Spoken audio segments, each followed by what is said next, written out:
I can't. I feel like I can't see you guys. Let me put the hat on backwards. Oh. All right, guys. 2 more. All we have to do is that like 400 more times.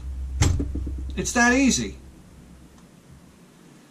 I went on Craigslist again because like Craigslist is like my new thing to do. Well, you know what's great about Craigslist? I feel like I'm picking up scraps that nobody wants to be bothered with.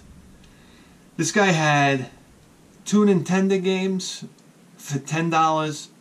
I tried to talk him down to $5. He's like, it's not even worth it to me. And you know what? I wrote him back. I was like, I get it. Because I wouldn't come out of the house for $5 either. So, you know, $5 each. It's not what we normally would like to pay, but these 2 games are very nostalgic to me. So first off is Kung Fu. This game reminds me of hanging out with my buddy Billy. This is black box era games. I can remember clearly. It was, you know what, it brings you back to that time of, that was early Nintendo time, because I would go over Billy's house and he had 3 games you could play. Wrecking Crew, Kung Fu, Excite Bike, 4 games, and Ice Climber. And Ice Climber doesn't get its due. Ice Climber is a fantastic cooperative game. It doesn't get its due. Anyhow, those were the black box days, and I go over Billy's house, and listen, you got to understand something about Billy. Billy was like John Connor. Like John Connor, after, you know how they beam him into like by the department store, and he goes into the department store and he puts his clothes on. That was Billy. Billy even looked like John Connor, and he had when he slipped the shotgun in the overcoat. That was Billy. If Billy had a shotgun, that's what he would have done. He would have carried around that shotgun everywhere. That's how out of his fucking mind this kid was. Billy would smoke pot, listen to AC/DC, and read like Soldier of Fortune magazine all day. Soldier of Fortune, or like Modern Warrior, or whatever, like these self-defense magazines.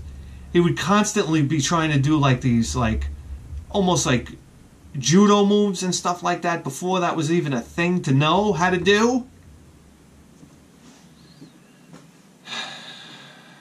And one time Billy pulls me aside. He goes, you know what you do when you... He's going to talk girls to me now, right? He goes, you know what you do when you want to fuck a girl? He goes, you take baby oil and you put it on the inside of your legs. And he goes, and you take the baby oil and you put it on the outside of her legs. He goes, and then you go on, she's in like a sitting position and you go on top and you do this thing. It's like a rocking horse. And I'm sitting there with my mouth hanging open. I'm like, wow. I was like, Billy's a real sexpert. And, you know, come to think of it now, I think, I'm like, this kid was full of shit. If I tried that with my wife now, not only would I get peened in the back of the head with the baby oil bottle on the way of running out of the door.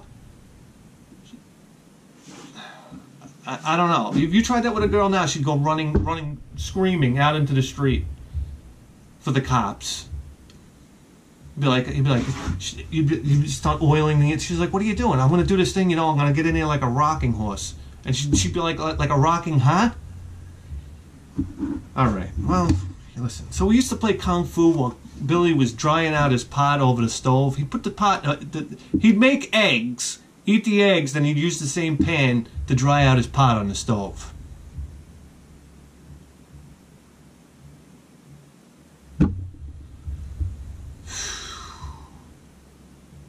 Billy was sex, drugs, and rock and roll, man. That's what this guy was. This is one of these badasses from the 80s. You don't have people like this anymore, man.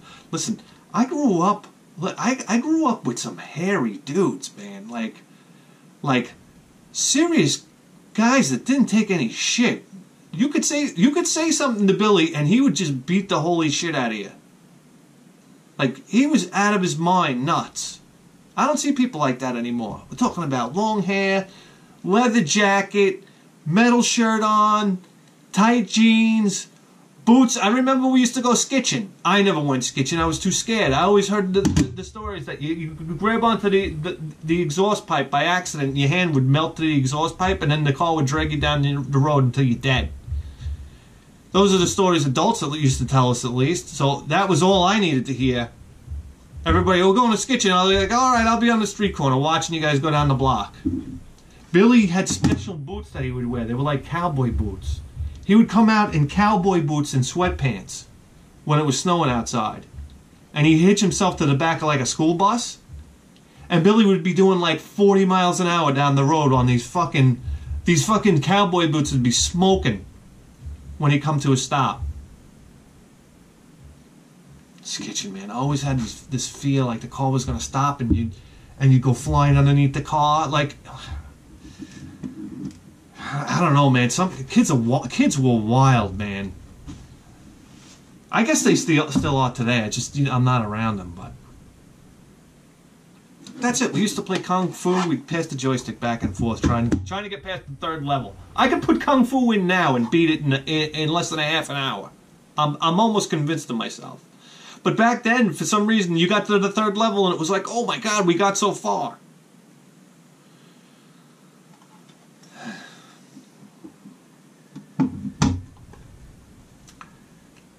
And the other game is Spy vs. Spy. Now, growing up, I loved Mad Magazine. I still remember when I got my first issue of Mad Magazine. I read it from front to back, then from back to front, and back again. And that copy of Mad Magazine was so wrinkled and beat up. I know my first 3 Mad Magazines, because that was before I actually had a subscription. I got so much use out of the ends were frayed. I mean, I would bring it everywhere to school. I'd show people and this, that, and I thought it was like the funniest thing ever. I just thought it was like, I can't believe they made a magazine like this. It was tailor-made for me. And you had Spy vs. Spy. You had, what was the other cartoon that I used to get such a kick out of? Because his feet would curl over the curb. Oh my God, how do I... You get old, let me tell you something. I got a lot of dead neurons. Is it neurons? I don't even know the name of the brain cells. I think they're neurons. What the hell was the name of that cartoon? We're not going anywhere until I figure out the name of this cartoon. Don Martin. Don Martin. I used to love those cartoons. And I used to love showing my mother Don Martin cartoons because we used to get such a kick out of how his feet would curl around the... I don't know, his feet were always doing something. But they were such funny cartoons. That was the funnies. Where did that come from? People calling it like funnies. You know what I do? It cracked me up on The Godfather when... I think it was like towards the end of The Godfather when the Godfather says to Michael, he goes, how's your son doing and whatnot? And Michael goes, he likes to read the funny papers, Pop. And he goes, oh, the funny papers, that's good, that's good.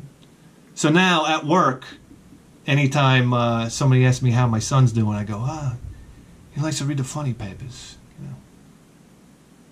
And they look at me like, why am I talking to this moron? Alright, listen. Yeah, so Spy vs. Spy. I remember playing this on the Commodore 64 with my buddy Rex. I didn't have too much time with it for the Nintendo, but if it's anything like the Commodore 64 version, which is a brilliant game. It's like you go from room to room and you're looking for like these traps to set for the other guy. It's a hilarious game. It's so much fun. And to see your friend get struck by one of these traps, it was just really fun. And I'm wondering if this game's the same way. Yeah. Mad Magazine. I had a lot of Mad Magazines, man. A lot of them. Probably still up on my parents' attic. Anyhow. That's it, guys. Look at this. We're on the way. 2 more. 2 more. Baby steps. Let's do this. By the way, you're tuned into the greatest video game program in the history of human civilization. And you better believe that. Let's do it.